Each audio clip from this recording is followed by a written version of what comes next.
there was an article in CBC about a guy up in North Bay buying privately. And he said, he bought a private home where he got to go into the property and he got to see, talk to the seller directly, and he got to be able to have like all the negotiations done. And he felt like he saved commission, and the seller felt like they saved commission. So everybody was happy, right? And of course, they interview realtors to say why this all can go bad, because that's a realtor's job, is to sell our side of things.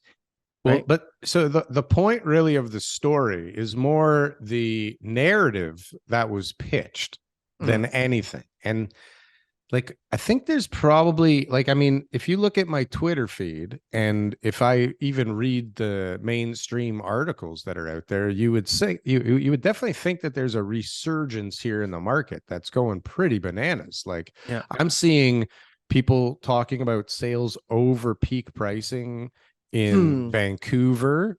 I don't know. Maybe Vancouver, maybe. I Yeah, don't know like anything about Vancouver, but it's not happening in Toronto. townhouses in Mississauga. I don't know. People are sending factual data, at least for I got a new today. listing coming up Monday, and we'll see. I got an offer date set on it.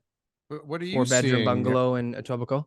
Are you not seeing that it's like bidding wars 100% I everywhere am, and but crazy not prices are significantly higher.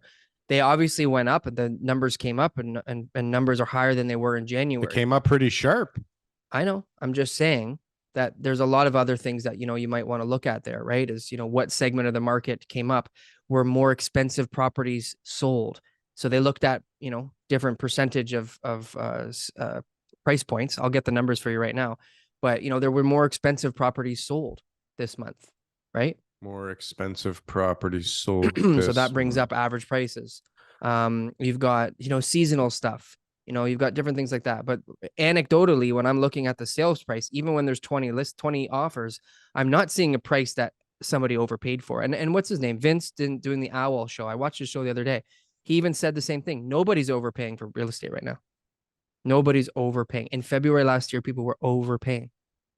They were overpaying, Daryl. It made no sense. There was no other comp that supported that price. Right now, the comps are supporting all the prices that are being paid. Comps from when? From the last 30 days. From the last 30 Yeah. days. So when people are going in, they're saying, hey, that guy he just paid $960. But are we starting to pay a little more now?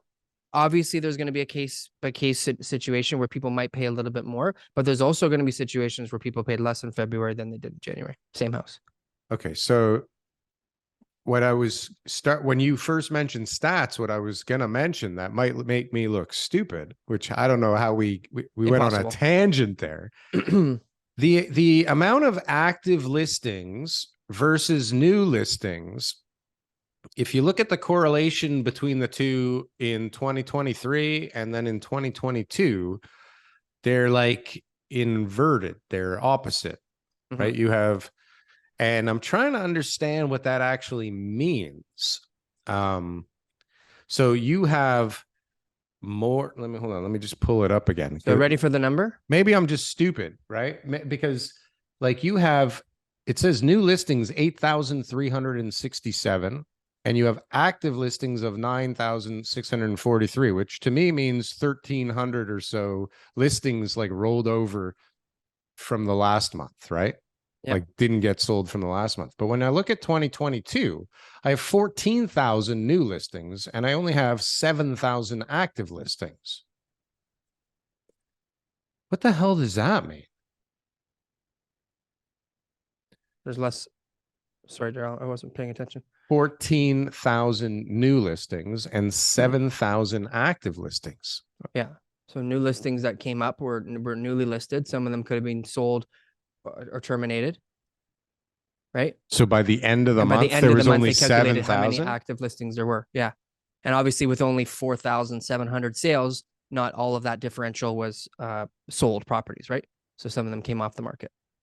So, but what people list, they try the offer date, it doesn't work, then they relist. Well, then they drop the price. That's 3 listings. Could have happened all in 1 month. Right.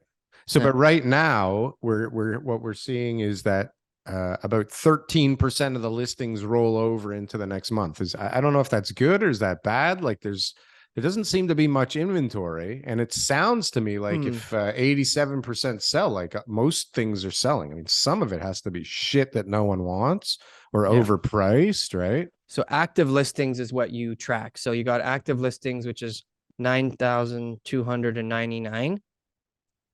And the sales were only 3,100. That's a, am I in January right now? I'm sorry. You're That definitely was not in January. February. That was January. Sorry. My bad.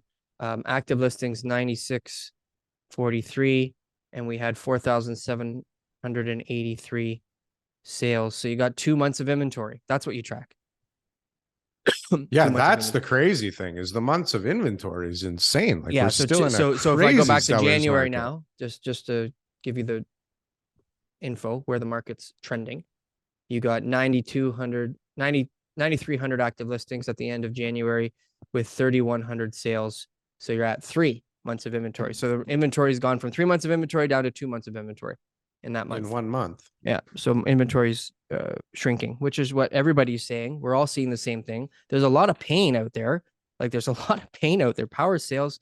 Another one, so I sold a property that was going power sale. It ended up not closing because they ended up finding more debt, and they couldn't close the deal. And so they, I'm trying to help these people. I try to do everything possible to make this work for them. We have a buyer. We do everything right. I'm like waiving my commission. There's nothing we can do here, right? So there's zero options as far as helping these people. But then they called me this week and said, well, we've got somebody now. So the writ of possession is March 6th. So they got 2 days left before the bank takes over and the lender takes over. But they've got a guy who's going to give them the money and is connected to them somehow. And he's going to now be over leveraged, or he's going to be leveraging other properties to be able to buy this property that's underwater. So for example, he would be buying a property. It's expensive property, but just for numbers sake, he'd be buying a property that's worth 400,000, but he'd be paying 500 for it. So he's got about 20% more debt on the property, or money into the property, than what the property's worth. To help these people out? To help them out. Yeah, I guess. I don't know. So they needed a release from the contract and all that. So we gave them the release and said, good luck. I hope it all works out for you. But I mean, those are the stories I'm dealing with. The people that were in the snowstorm last night too. Oh, why going power sale, private lender, like the lender passed away. This whole story from last night, I could keep going on here. I'm just trying to keep the information confidential for them, but like the private lender, passed away. And then the estate and his family a year ago, and his family are like, well, we want the money. Like, you haven't paid us anything for a year. God. Yeah. Well, why wasn't he paying for a year? Because there was nobody to pay. There was no terms. There was a weird little friend type of deal. Like, I'll help you out, and I'll just register personal loan registered as a private.